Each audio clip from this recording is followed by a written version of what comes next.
It's important for me to be able to, in this film, show Black women in all their glory and their beauty, with all their dignity. I really just was mirroring the feeling that I had when I would go to the Miss Juneteenth pageant. Welcome to the Miss Juneteenth pageant. I will never get over seeing Miss Juneteenth cleaning toilets.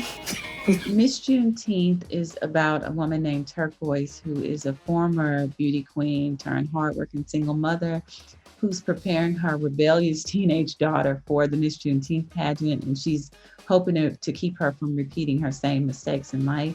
The winner of Miss Juneteenth will receive a full scholarship to any historically Black institution of your choice.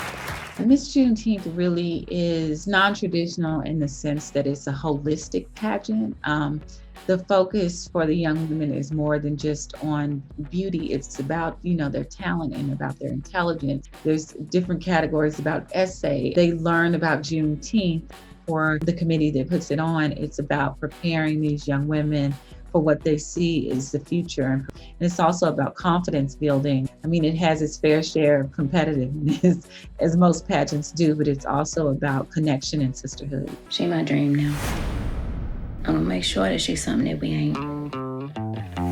I'd written this script, I was attempting to fold in as many layers as possible, as I could on film. I needed a cast who could bring that forward. And so that's literally how I cast the film, based on being able to, infuse that nuance to the roles. And especially with Turquoise, who's navigating, the hurt and disappointment and, this lost dream, but ultimately joy and love for her daughter. We shot the film in Fort Worth, Texas. I conceived of it in this community that I grew up in. It basically is a historically Black community that at one time was this bustling community.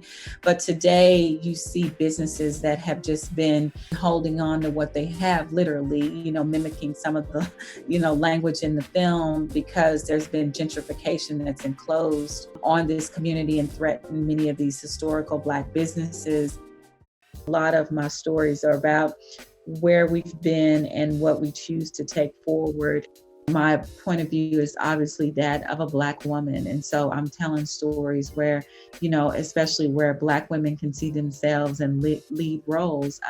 It's deserving, it's important, it's time. I mean, we're in a time where Black stories are being amplified, and only my hope is that will continue to happen. So we'll see more Black stories. People are taking the time to reflect on what it is that Black people are going through, and what it is as Black people, we're reflecting on what it is to be Black in America. What I'm telling people when I'm directing is we need to have a conversation. We need to be hearing each other and then responding. But I'm definitely a director that wants things as natural as possible.